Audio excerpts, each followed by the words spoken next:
Bonjour à tous, bienvenue sur l'émission qui fait le tour de l'actualité de la métropole. Des œuvres en béton sur les chantiers de Grand-Alpes. C'est le projet de la métropole qui a mis en place une démarche participative avec Marbre d'ici. La démarche consiste à recycler des gravats issus de démolition d'immeubles, de les trier par nature et par couleur pour créer des structures similaires à du marbre. Donc, il y a 20 tonnes de déchets qui sont recyclés, des déchets inertes, des bétons, des galets de rivière qui étaient dans les bétons, qui sont recyclés pour faire ces bétons qu'on est en train de couler là. Pendant un trimestre l'année dernière, avec 4 classes de l'école du Verderet, qui est juste derrière la piscine, on a fait des dessins inspirés des motifs de strates géologiques. Et à partir de ces dessins, on a fait des principes de motifs, de lignes, qu'on a ensuite réutilisés pour faire un design qui couvre l'ensemble de cette surface au sol. Les maçons, ils ont fait découper dans du bois des règles qui sont exactement de la forme des lignes qu'on a dessinées. Ça leur sert de coffrage et c'est ça qui leur permet de reproduire sur 200 mètres carrés les traits qu'on a dessinés en classe avec les enfants et qu'on a repris. Et notre engagement, contrairement à d'autres lieux où Stéphane Chanclan fait une œuvre artistique, notre commande, c'est pendant ces 5 années, de 2022 à 2027, de faire 50 mètres cubes, l'équivalent de 50 mètres cubes d'œuvres artistiques. Dès le départ, nous nous sommes dit que ça serait une œuvre participative.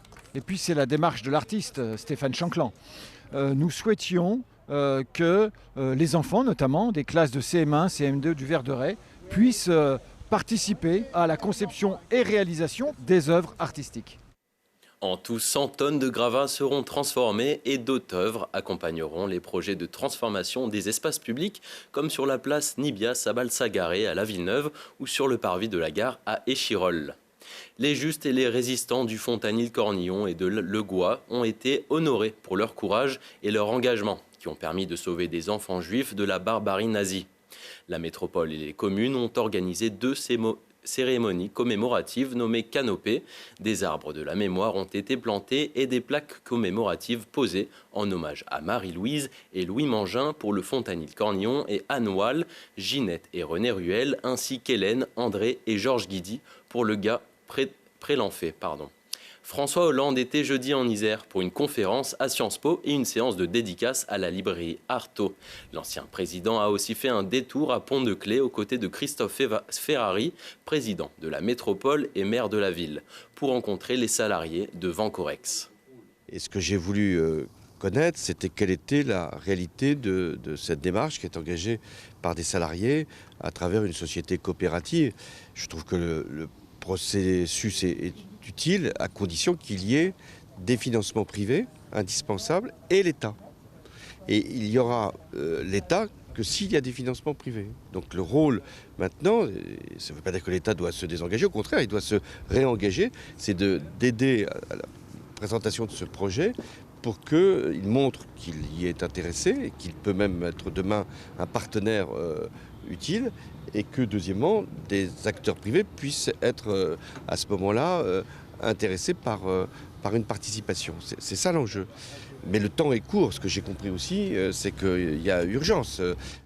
Donc il faut que l'État soit beaucoup plus, je dirais, punchy là maintenant dans cette séquence-là, pour nous aider à trouver les acteurs privés, pour trouver les acteurs privés qui répondront et l'ensemble des acteurs publics, pour qu'on arrive le 3, déjà avec une proposition qui soit particulièrement pertinente et qui arrache le morceau. Il faut qu'on arracher le morceau de toute façon dans cette fin de séquence. Là, il faut se mettre en mode collectif, combat, sauvons, réussissons le projet de société coopérative parce qu'il y a un avenir. J'ai discuté encore il y a 2 jours avec des investisseurs, des chimistes, des spécialistes, c'est pas des financiers, qui nous disaient que les isocyanates avaient un avenir.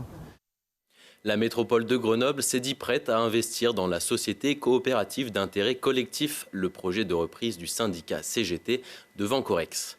Le centre de tri Athanor accueille la plus grosse installation solaire métropolitaine. 2900 mètres carrés de panneaux photovoltaïques ont donc été installés sur 3 toitures du centre de tri de la Tronche.